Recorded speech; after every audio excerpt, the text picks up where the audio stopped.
Dragonblade Authors Unplugged. I'm so glad that you're able to be here. We've got 3 Dragonblade authors with us. We have Elizabeth Rose, Mary Lancaster, and Abigail Bridges. Ladies, thanks for taking the time to be here. Glad to be here. Great, great. So we have tons of stuff to talk about because we have new releases in series, and then we've got holiday collections. So if we could just like jump right in, Mary, with your book, it's Sin and the Soldier, and it's book 3 in the Gentleman of Pleasure series. Is that right? That's right. Yes. Yeah. It's like all of these. It's taken from the secondary characters from the Pleasure Garden series, and this time it's Dominic's brother from Unmasking Deception, and he is a soldier who was injured during the Peninsular War and at Waterloo as well. So, and he's a bit of a mess now, mentally and physically. So he's I suppose now we'd call it PTSD or that kind of thing, but in those days you just got on with it. So he's just a bit grumpy and keeps out of people's way for the most part. But the only thing that soothes him is going to concerts, music, and in particular harp music that he listens to by this particular harpist. And she sees him there all the time and she wonders about him, but they never speak. And this has been going on for about 2 years. And eventually he decides that he wants to do her a favor. So he wants his sister-in-law to have her play for her guests at some big do. So he's got a reason to go and speak to her. So just as he's about to do it, some bad guy turns up from her past and gets in the way. And that's the basis of the story of how they deal with the bad guy and the difference in their stations in life and so on. But they are right for each other and they help each other. So they've got a good start. Oh, I love the idea of them connecting with music and of them watching each other before they connect. Yeah, that's lovely. That's lovely. And this is a flame book, is that right? Yes. Maybe not as flaming as some, but hotter than I usually write. So on the steamier side, which is good too. Well, wonderful. That sounds like a lot of fun. And the covers for this whole series is just, they're beautiful because they're beautiful men, but they're beautiful covers. I love the box with the title font in it and the flowers alongside it. They're lovely. It's always so perfect. She always gets the little things in, like the nod and the wink to the Pleasure Garden thing, which had flowers all over it. So although this is a different feel to the series, it's still got the little flowers there, and it all works out really nicely, I think. Lovely. Oh, that sounds like so much fun. And how many more books are in this series then? Just one more next month. We've got Debauchery and the Earl. Next month. We're going to jump right from sin to debauchery. We're not going to take any middle steps. We're just going to go boom. Right? Yep. Right there. Oh, well, that sounds like so much fun. I love the idea of the connection between music. I think that's a lovely way to fall in love, I think so. So Abigail, your book releases next, and it's the Nothing But a Rake book, and it's book 3 in the Ashton Park series. Is that right? Book 3, Nothing But a Rake. And I want to say, Mary, I really appreciate the music angle, because that's actually the kind of music I listen to when I'm writing the Regencies, is the period pieces. So it helps me get in the place. So anyway, Nothing But a Rake is for the third son. The series centers on the 4 children of the Duke and Duchess of Kent. And the first book, To Stop a Scoundrel, was about the eldest, Thomas, and then A Rogue Like You was about Robert, and Nothing But a Rake is about Michael. And Michael is my first, cinnamon roll hero. He's very sweet, and when he was younger, he fell in love with this woman, and she betrayed him and left him. They eloped to Gretna Green, and she betrayed him and left him basically at a crossroads. And he spiraled down, and he spent 4 years with in the pubs, drinking and debauching, and spending a lot of time with these what I call the buxom wenches. And he has developed a taste that's outside of society. And so his father has given all the sons this ultimatum of get up off your arse and get married and start being responsible sons of a duke. And so Thomas and Robert sort of did that. Michael has struggled with this because he's an alcoholic.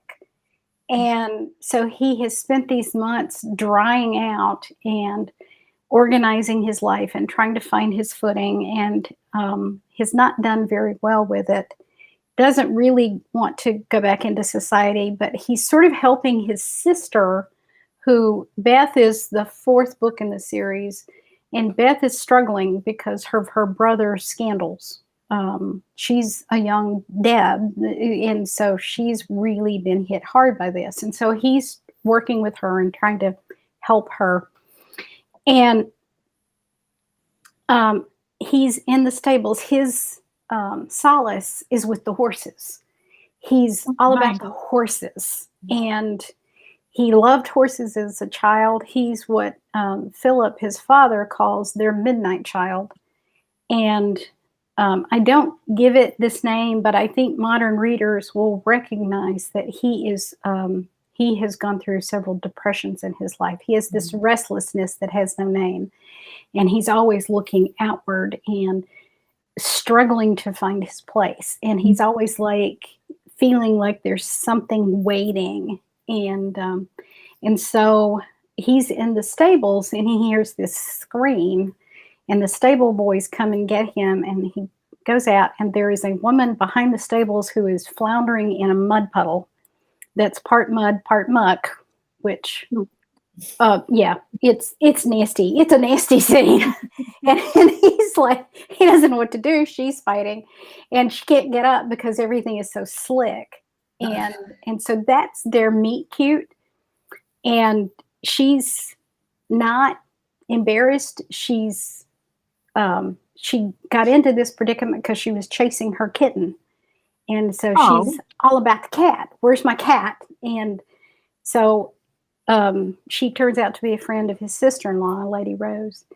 And as he helps her to her feet, he realizes she's strong, she's round, and she's more interested in hunting and horses and cats and anything than society.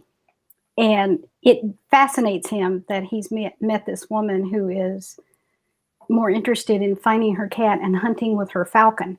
There's a falcon on the cover. This goes back to the cover comment that you made, that the cover designer, and I don't know who designs my covers, but they're perfect. Did Dar do them? And they're perfect. And the falcon is on the cover. And I've had a lot of people go, why is there a falcon on the cover? I said, well, you have to read the book. And the falcon plays a big part.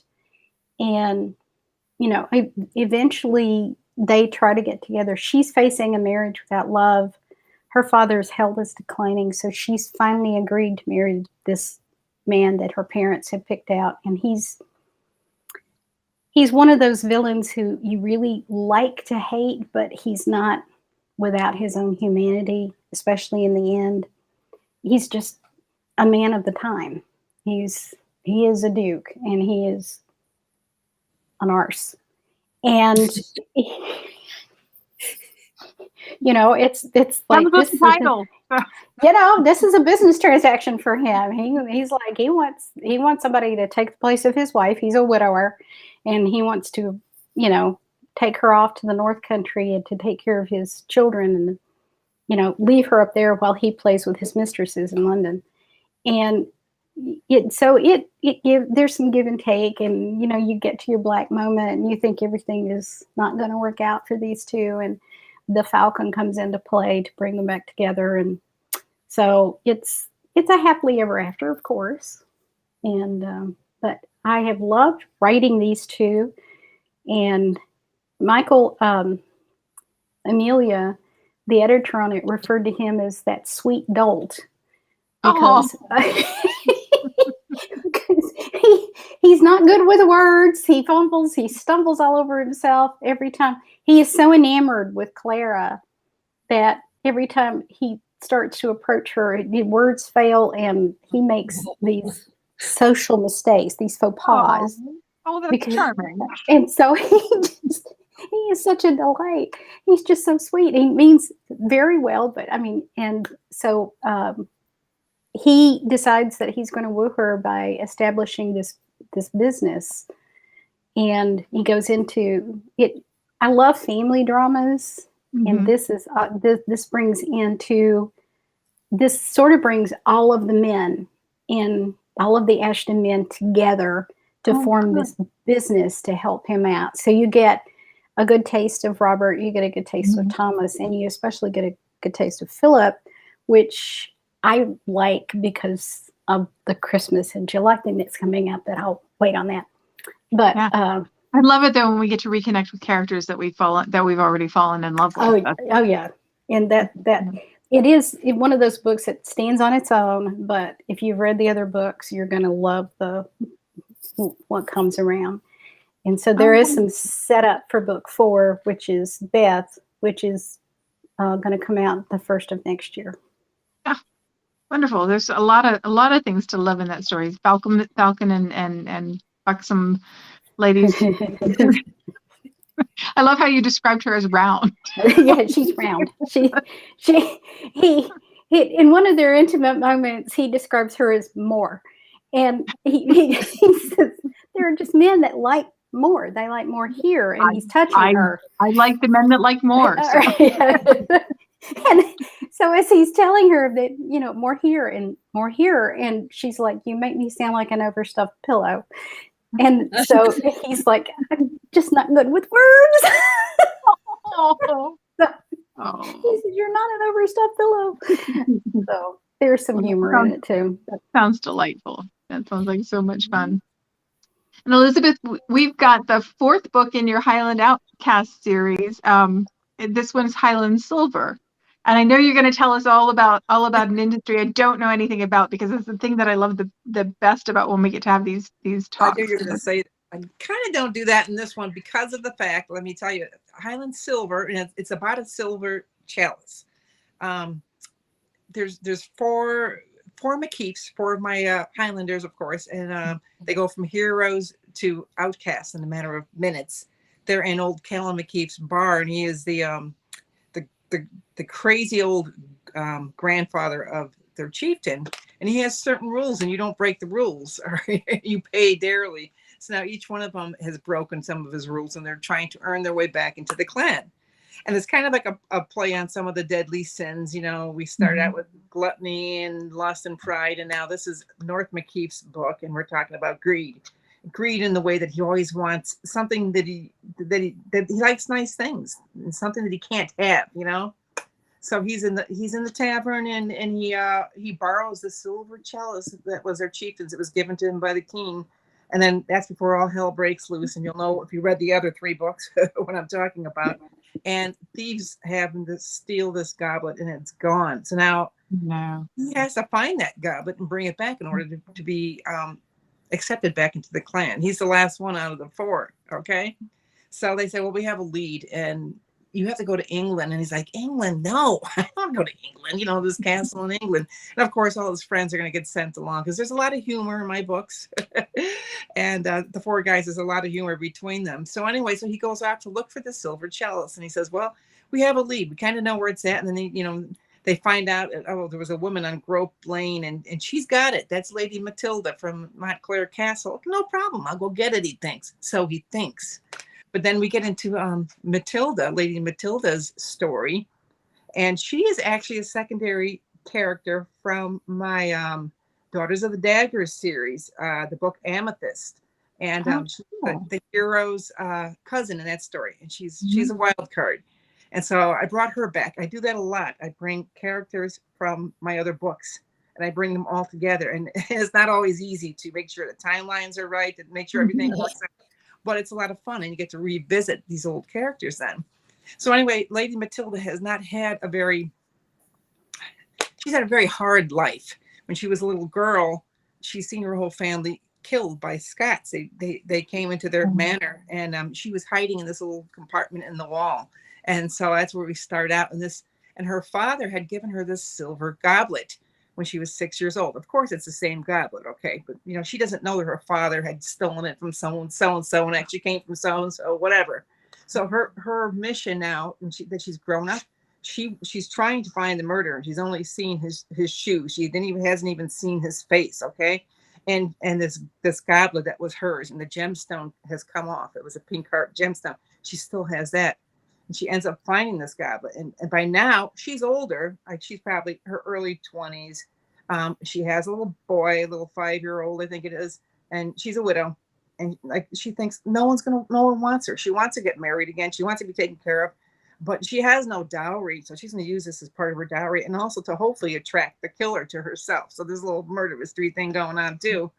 So, but anyway, in order not to lose it, because there's this big masquerade ball going on at the castle, she chains it to her waist. So North has a little bit of a problem getting this chalice that is chained to this girl's waist, And so it's a lot of fun. And I really wanted to go into the like the other ones. We made candles, we made shoes and shoes and I wanted to go to the forge, but the thing is, and I have another book with the forge where it's called Winter, and the girl is actually it's part of my Seasons of Fortitude series, and she actually knows how to forge swords.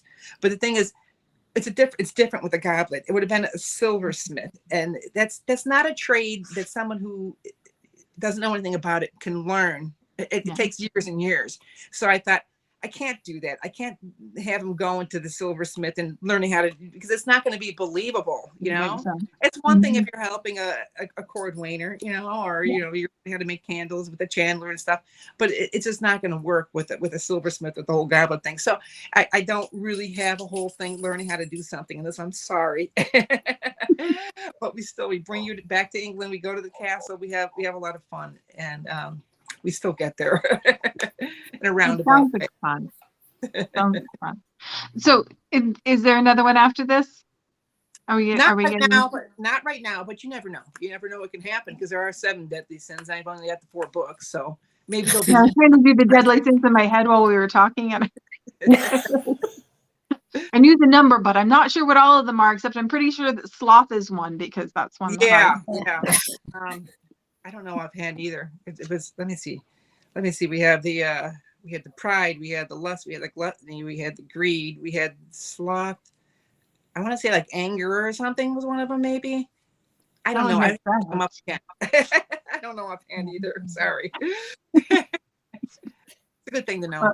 It sounds like very much fun, even though we don't get to learn how to thatch or anything like that this time around. No, not in this one, but it would have just been too unbelievable. But hey, they want to learn how to make a sword and go to the forge and just read my other series.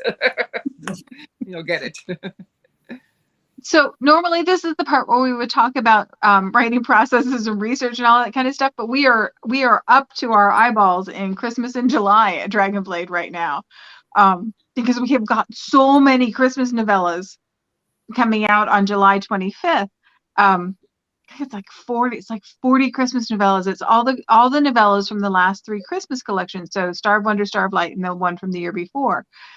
So I know Mary and Abigail, you both said that you had books in the Christmas in July thing. Could you tell me a little bit about your stories and the series they connect to? Mary, I think I did yours earlier today. Is it a Season of Scandals story? One of them is the Season of Scandal. I've got 2 actually, but one of them is cool. Season of Scandal story. Yeah, it's it's the little sister of the hero and pursued by the rake. He's a diplomat, and she's his little sister. And when he comes home, well, part of the adventure is he has with him this sort of exiled Turkish prince who's bit enigmatic, but a bit of a laugh as well. And she really likes him. They get along really well, but he's much older than she is, and she's really too young to marry anyway. So it doesn't work out. But she can't stop thinking about him. And then at Christmas, she thinks she's seen his ghost, so she thinks he's dead. So I'm not going to tell you any more than that, because if you haven't read it, So Well, that was that's just the enough to make juiciest. me want to read it. It's just the perfect amount to make me want to read it because I love a good Turkish prince. I mean, what's not to? Who doesn't? I mean, seriously. So that's one of the two that you have. Yes, and the other one is from the Crime and Passion series. It's, Oh yeah. the mystery, Victorian mystery Mhm. romance. And so it's the main couple from the detective couple, if you like, from the first book, and it's slightly later in their life where she's expecting a baby, and he has gone away because he's learning he needs to become a doctor, so he's gone off up to Edinburgh, and she's down in London on her own. But because of the snow, she thinks he's stuck there. And then she gets up one morning and opens the front door to take her dog for a walk, like you do. And there is sitting down there is a man who's a big smile on his face. So she doesn't actually realize he's dead for a couple of minutes. She just thinks he's sitting there grinning at her, and then she realizes he's actually dead. It's called Merry Lover because he looks very merry, but of course he's Dead on the doorstep, Mary. it's not, well, it's not what most people would like for Christmas. But anyway, so the story is really about how she finds out what happens to this poor this poor dude, and why he's there, and why he'd come to her door, and was he killed, and if so, who did it? I think I'll stick with the fruit cake. Well, it's I don't want a body on my door at Christmas. no, but I'm sure it will all work out in the end, like it does. I have to tell because you pulled me in with this. She's having a baby, and I'm like, oh, this is sweet. There's going to be a family at Christmas, and then we had a smiling body, and all of a sudden it took a turn I wasn't expecting. Well, I like to keep you on your toes. Yeah, Mary's very good at that. Well, I'm gonna have to read to find out about the smiling part because that is an unusual detail. So yeah. And Abigail, you also have a book in the Christmas in July collection? Yeah, it's from the Ashton Park series, and it's actually a prequel because it's cool. the mom and dad. It's Philip and Emmeline's story of how they met. And I don't usually like writing really young characters, but the truth is I'd already set this up with the first 3 books in how young Philip and Emmeline were when they committed to each other. And so it's along the lines of she is, if you look at the cover, I've had a number of people say they are so glad to finally see Emmeline on the cover because Emmeline is biracial. She is of Moorish and Andalusian descent, and she's from a family of wine merchants. And so they have known, her father is in business with the old Duke, with Philip's father, and that's how they met. And she's been coming to the Christmas ball since she was 12. And of course, she was a child. So Philip met her. He's only a year older than she is. And so they met outside the ball. She would hang out. She would be supposed to be up with kids, but she would be lingering outside the ballroom watching the dances. And so, she's lethal. And she's lethal. And so they were, that's how they met, because he found her outside, and they started talking, and they've just been friends all along. So the story picks up when she's 16 and he's 17. And so that what has happened over the years is that as she and her family have traveled, she's got more experience. She's older than her years, and he is now being taught by his father to move into the position of Duke when his father dies. And so these two are worlds apart. And of course, in that era, which is the late 1700s, he could not have married a foreigner. As a member of the aristocracy, who was not allowed to marry someone who was not a citizen. And so it's how they overcome all of these Oh, wow. obstacles. And there's a very sweet scene where his father takes him to a courtesan to basically learn the ways of men, The ways of love. the ways of love. And Philip is one of these people who's, and I've known young men like this, and I wanted to see them betrayed, because there's so many books out there where young men in their late teens are scoundrels. I mean, they're sowing in their wild oats. They get out there and they sleep around and they have these things. And I've known young men who were, I'm waiting for the wife. Yeah. And not because of any moral thing necessarily, but because they're focused. I went to high school with a young man, and it was like the minute you met him, okay, he's going to marry young, and he is husband material because that's what he wants. He wants the wife and the family and the job, and that's his goal, his dreams. And so Philip is determined that he is not sleeping with a courtesan. He is not doing anything to risk his relationship with Emmeline. And so it's, how do you maintain that integrity when everything is against you? Oh, that sounds interesting. And so Emmeline is the same way. And she wants him. She doesn't want anybody else. And so they're obviously, their parents start setting them up with other matches. Mm-hmm. And it's how they come together. And I was startled that I actually got it into a novella length, because there was so much. It sounds like a lot of story. There's a lot of story there. And one of the things I've discovered is I got my start when I was first writing in short stories. Mm-hmm. And short stories are a moment in time for the most part. They're not these epic tales that we tell, as the ladies know. And these romances that they can expand over months, weeks. And so going back to that form and starting to condense stuff when I had been writing these long form romances was an interesting challenge. Oh, I bet. That sorry to go on about that. No. That sounds really fascinating, and I love the idea of that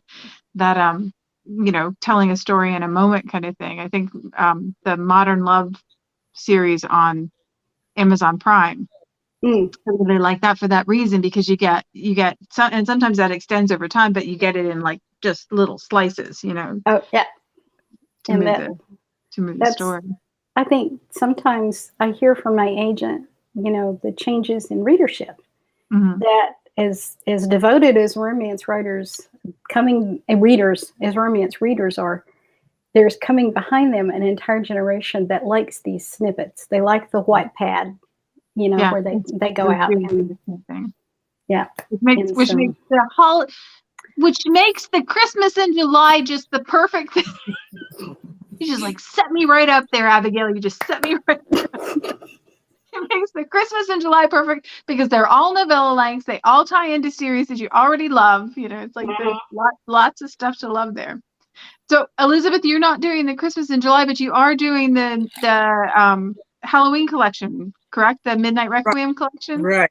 Yeah. I have a novella coming out in that called Highland Ghost. It's another Highland one, and of course the McKeiths will show up again. And my heroine, Caitlin Mackenzie, has been betrothed to Laird Ian McBain, who has just inherited this castle, which happens to be a haunted castle, and got ghosts going on too. So it's the perfect one for Halloween. I can't tell you more about it right now, honestly, because I didn't know I was going to be asked this question, and I'd have to go back and look, because I wrote this a while ago. I mean, over the winter, I wrote 8 books, so everything's kind of muddled. Oh my God. Next month, I have my 100th book being published. So congratulations. That is awesome. After a while, I don't know if any other authors can agree with this, but it's just everything kind of gets muddled in your head. You really don't remember what you even wrote. I'm kind of relieved to hear you say that, because I try really hard to keep on top of everything, but there's so many books. It's just You don't There's remember. so many. There's so many books, and there's so many Dragonblade books. It's a lot Yeah, to. It's a exactly. lot to cope with. In the Dragonblade Perfect book, Halloween one. We got ghosts and we got a haunted castle. So There you go. there you go. and the Dragonblade books are inexpensive. I mean, so Mhm. many of them are 99 cents. And you wouldn't believe how fast I can break my budget doing 99 cents on Amazon. Click, one click. I hate that. Well, every time I put up the pre-order scrolls, because I try to do that every week, put up the pre-order scrolls, and we always have like at least 15 or 16 books on pre-order. And pre-order period is the very best time to get a Dragonblade book, because pre-order and release Absolutely. day is 99 cents. You could work your way through the whole entire pre-order scrolls and not have to spend too terribly much money to do it. And they're all in Kindle Unlimited as well, Yeah. which makes it. Right. I And of course, am then a there's- Kindle Unlimited reader as well. then you have to find the time to read them all. That's what I was just gonna say. You're trying to write, you don't have time to read, You wanna- Well, I do try to budget that into my day. And one of the best things I ever did was take the Clifton, I'm gonna butcher it, the strengths test. Oh. And realize that there is a legitimate reason why I like to start my day sitting quietly and thinking, and then moving into reading something, and that's the way it's supposed to go. So now I don't feel guilty about it anymore. And I just kind of work a half hour into my morning. So And I'm writing right now. I'm writing a novella for the Lion's Den series, Oh, fun! which is due August the 1st. And so I am madly typing. And in the meantime, I'm trying to read the past books. Mhm. And so And that's a rich world. and it's like, oh my God, I've got so much to read. And so I'm trying to go back, and it's forced me actually to put more reading time in my day, because I've got to read these. I need to read these books. Plus, So- they're fantastic books.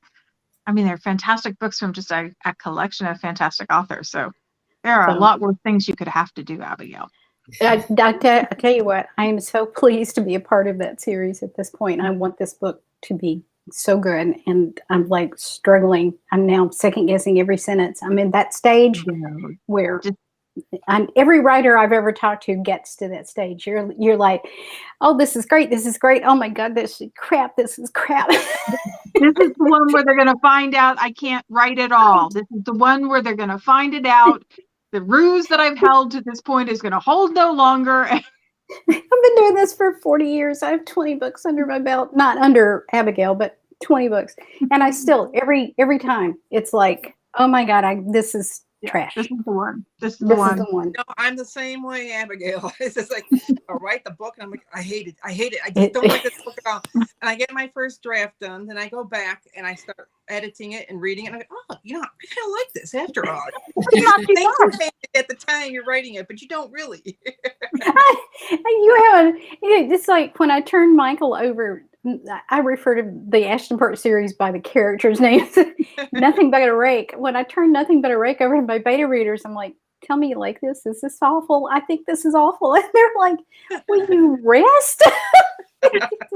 And they're the ones who first tell me, you've done a cinnamon roll hero. He's really good. I'm like, he's not brooding. He's not, this antisocial anti-hero like so many of the, the big, strong, and he you find out that he's more intelligent, and I'm so nervous about this. I think people are going to hate it because it's not, Everybody wants a cinnamon roll right now. He's so sweet, and he's so caring about her, and he treats her. There is this ongoing thing where he calls her his goddess, and she fights back at this. I'm not a goddess. I'm ugly. People think I'm awful. I'm klutzy. I prefer the fields to the ballrooms. And so she has this moment where she's like, I'm not a goddess. And he's like, you're my goddess. And she's like, I'm going to slap you. So there's this bit of humor that goes on and on about that. And so it comes in actually winds up being this is not a spoiler, but it winds up being the last line in the book. So I brought that. I tried to bring that full circle, but yeah. Well, it sounds like there are so many good books to read this week. for the Dragonblade books. There's lots and lots of stories that I'm very excited about. So, ladies, thanks so much for taking the time to talk to us. I really appreciate it, and I'm looking forward to all the things that are coming. Absolutely. Thank you so much for hosting this. And we'll make sure I put the links in the group or in the chat so that everybody can get their books if they haven't anyway. Like we said before, Dragonblade books are the best deal pre-order and release day. So you want to grab them right away. Absolutely. Thanks so much, ladies. We'll see you next week at the same time. Bye. Bye.